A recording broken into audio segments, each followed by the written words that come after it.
At the beginning of the 20th century, William Phelps was professor of English at Yale University. One year, just before Christmas, Professor Phelps was correcting the exams of his students when he came across a very unusual answer to one of the more difficult questions. The student had written, "Only God knows the answer to this question. Merry Christmas." Professor Phelps wrote on the student's paper, "God gets an A, you get an F. Happy New Year." All of us look back to our school days as a time when the foundation for our life was laid. Some of us look back with joy, others perhaps with other emotions. But for all of us, this was a formative time. Our school years were what gave us the tools by which to live. It is in great part because of what we gained during those years that we are the people we are today. Education is important. Good teachers leave a lasting imprint. One year, President Eisenhower invited the renowned author James Michener to supper at the White House. He said no. He declined the invitation and wrote the president the following letter. "Dear Mr. President, I am sorry I am unable to attend your dinner because that same night a wonderful old teacher of mine who taught me how to write is being honored. You, Mr. President, will not miss me at your banquet, but she might at hers." The president was so touched by what he read that he sent Mr. Michener a reply saying, "Dear Mr. Michener, I understand.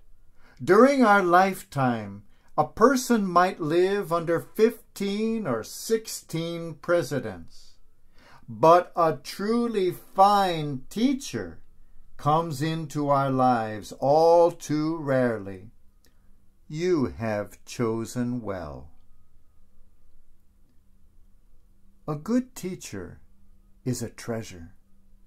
We hear about Jesus, the teacher, today, and we are given excerpts of his discourses as he taught the crowds in his famous Sermon on the Mount, which the Hindu sage Mahatma Gandhi called the greatest sermon ever preached. This Sermon on the Mount still forms today some of the most beautiful words of wisdom on earth. Jesus was giving an entirely new teaching, a teaching that was radically countercultural. It was so different from what the people had been used to. They had been used to a Moses going up the mountain and hurling down a list of "thou shalt nots." They had been used to being told that conquerors and kings are the great people. They had been used to being told to have no mercy with your enemies, but to wipe out every man, woman, and child, for you are the ones to conquer the land.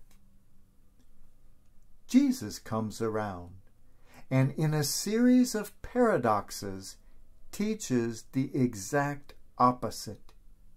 He says, it is not necessarily the rich ones who are blessed, but the poor in spirit, and the meek are the ones who will inherit the earth. Be happy if you're hungry or thirsty, if you are persecuted or oppressed or mourning. Be hope-filled people. Be not conquerors, not warriors, but peacemakers. I have often wondered how Jesus was able to teach so many people. Thousands had gathered around to hear one man speaking. However did they hear him? They didn't have microphone systems. Jesus didn't have his words recorded on tape.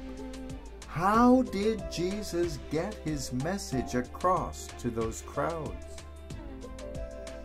He saw the crowds, went up the mountain, and his disciples came to him. This small group of people came to him, and he began to teach them.